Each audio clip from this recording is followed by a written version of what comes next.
Hi guys, welcome back to my channel. இன்னைக்கு நம்ம வந்து இந்த கோகனட் ஷெல் பிளான்ட் ஹேங்கர் தான் பண்ண போகிறோம். ஸோ இது வந்து நீங்கள் பார்த்தீங்கன்னா உங்களுக்கு தெரியும் அவ்வளோ அழகாக இருக்குன்ட்டு. இது வந்து உங்கள் வெர்டிக்கல் ஸ்பேஸை வந்து யூட்டிலைஸ் பண்ணதுக்கு ஒரு நல்ல ஐடியா. ஸோ இது பண்ணதுக்கு நீங்கள் வந்து ஃபஸ்ட்டு ஒரு கோகனட் ஷெல் எடுத்துக்கோங்க. அதில் வந்து நீங்கள் வந்து சென்டரில் உடைக்காமல் கொஞ்சம் மேலே வந்து நீங்கள் வந்து ரெண்டு ஹாஃபாக உடைக்கணும்.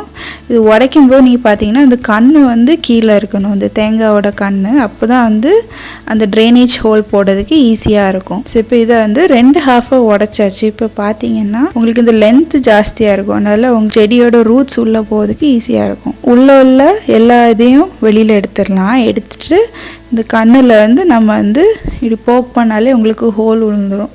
ஸோ அப்படி நீங்கள் வந்து ஹோல் போட்டுக்கோங்க. ஏதாவது ஷார்ப் ஆப்ஜெக்ட் வச்சு நீங்கள் கத்தி வச்சு கூட போடலாம். நான் இந்த கோகனட் ஸ்க்ரேப்பர் இருக்கனால போட்டிருக்கேன். ஸோ இப்போ பார்த்தீங்கன்னா அந்த ஹோல் போட்டாச்சு. ஸோ இப்போ இதுக்கு ஹேங் பண்ணதுக்கு நான் வந்து இந்த சணல் கயிறு எடுத்திருக்கேன், ஏன்னா இந்த லுக் எனக்கு பிடிக்கும். நான் வந்து 3 கோகனட் ஷெல் வந்து யூஸ் பண்ண போகிறேன். இந்த சணல் கயிறு பார்த்தீங்கன்னா 3 கயிறை வந்து சுற்றி பண்ணியிருக்காங்க. ஸோ இப்போ நான் என்ன போகிறேன்னா இந்த 3 கயிறையும் பிரித்து எடுக்க போகிறேன். ஸோ மேலே வேறு நான் வந்து பிரித்து எடுக்க போகிறேன், ஆனால் ஃபுல்லாக எடுக்க மாட்டேன். மேலே கொஞ்சம் பார்ட் மட்டும் பிரிக்காமல் விட்டுட்டு மிச்ச ஹாஃபெல்லாம் நான் வந்து பிரித்து எடுக்க போகிறேன். ஸோ பார்த்தீங்கன்னா நான் மேலே வேறு இந்த மாதிரி 3 செக்ஷனாக பிரிச்சுட்டேன். 3 செக்ஷனையும் வந்து மேலே வர சிக்கு இல்லாமல் பிரித்து வச்சுக்கோங்க. அப்போ தான் அது வந்து டை பண்ணும்போது ஈஸியாக வரும். ஸோ மேலே ஹாஃபில் நான் டை பண்ணாமல் வச்சுருக்க போர்ஷனில் வந்து ஒரு ஹூக் மாதிரி ஒன்று பண்ண போகிறேன். அப்போ தான் எங்கேயா ஹேங் பண்ணோன்னா ஈஸியாக இருக்கும். ஸோ நீங்கள் வந்து பண்ணதுக்கு இந்த மாதிரி மடிச்சுட்டு ஒரு சின்ன ட்வைனை வந்து சுற்றி வச்சு நீங்கள் பண்ணலாம். இல்லைன்னா சும்மா இந்த மாதிரி நான் போடுற மாதிரி நாட் கூட நீங்கள் போட்டு யூஸ் பண்ணிக்கலாம். ஸோ இது வந்து சாதா வந்து முடிச்ச மாதிரி தான், ஸ்லிப் நாட் மாதிரி இப்படி போட்டுட்டு கீழே அந்த எக்ஸ்ட்ரா பிட்டை வந்து சும்மா இன்னொரு நாட் போட்டு அதே கயர்லேயே நான் வந்து பண்ணுவேன்.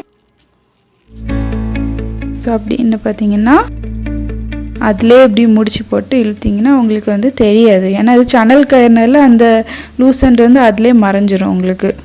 பார்த்தீங்களா? ஸோ இப்போ இப்படி இருக்குது. இப்போ வந்து நம்ம இந்த 3 கோகனட் ஷெல்லுக்கு வந்து இதில் வந்து நாட் போட்டுடலாம். ஸோ இப்போ நான் ஒரு நாட் போட்டுட்டேன் முன்னாடியே, இன்னும் 2 நாட் போட போகிறேன், ஏன்னா நான் 3 கோகனட் ஷெல் யூஸ் பண்ண போகிறேன்னு சொன்னேன்ல. ஸோ இப்போ இந்த நாட் எப்படி போடணும்னு சொல்லித்தரேன். ஸோ மேலே உள்ளது போட்டுட்டு அதுலேருந்து கொஞ்சம் கேப் விட்டுட்டு அடுத்த நாட் போடுங்க. ஸோ இப்படி இந்த கயிறுக்கு மேலே எடுத்து அப்புறம் இந்த ஹோல் வழியாக வெளியில் இழுத்து டைட் பண்ணிக்கோங்க. இது பண்ணும்போது அந்த 3 கயரும் வந்து ஒரே லெவலில் இருக்கணும். முன்ன பின்ன இருந்துச்சுன்னா அந்த கோகனட் ஷெல் வந்து அதில் ஸ்டெடியாகவே இருக்காது, அதனால் அது பார்த்துக்கோங்க. ஸோ ஃபஸ்ட்டு போட்டாச்சு, செகண்ட் போட்டாச்சு, இப்போ நான் தேர்ட் போட போகிறேன். எனக்கு வந்து கீழே கொஞ்சம் ரோப் இந்த மாதிரி ஹேங் ஆகிட்டு இருந்தால் பிடிக்கும், அதனால் நான் கீழே கொஞ்சம் ரோப்பு வந்து விட்டுட்டு கொஞ்சம் மேலே வந்து இன்னொரு நாட் போட போகிறேன்.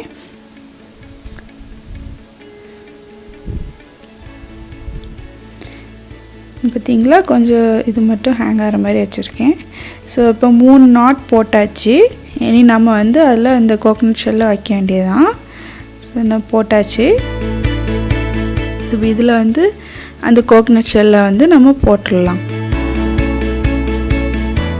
ஸோ வைக்கிறது ஈஸி தான், சும்மா அதை ஓப்பன் பண்ணிவிட்டு இந்த கோகனட் ஷெல் வந்து அது ஸ்டேபிளாகிற மாதிரி வைக்கணும். வைக்கும்போது இந்த 3 ரோப்புக்கும் இன்டர்வல் வந்து ஈக்குவலாக இருக்கணும், அப்போ தான் இந்த கோகனட் ஷெல் வந்து அதில் ஸ்டேபிளாக இருக்கும். ஸோ இப்போ நான் ஒரு கோகனட் ஷெல் வச்சுட்டேன். இதே மாதிரியே இதுக்கு கீழே வந்து மிச்சம் இருக்க 2 கோகனட் ஷெல்லையும் வச்சிடலாம். உங்களுக்கு எவ்வளோ ஹைட் வேணுமோ நீங்கள் வச்சுக்கலாம். நான் வந்து இப்போ 3 எடுத்திருக்கேன். நான் ஆக்சுவலாக 4, 5 அப்படியெல்லாம் கோகனட் ஷெல் யூஸ் பண்ணி பெருசாக வச்சுருக்கேன். நான் பார்த்தீங்கன்னா உங்களுக்கு தெரியும் என் கார்டனில். இதில் வந்து இந்த டேபிள் ரோஸ் அந்த மாதிரி செடியெல்லாம் வச்சிங்கன்னா நல்லா வரும், ஏன்னா அதுக்கு வந்து அவ்வளோவா ரூட்ஸ்லாம் ரொம்ப ஜாஸ்தி போகாது. இந்த வீடியோ உங்களுக்கு பிடிச்சிருக்குன்னு நினைக்கிறேன். பாய்.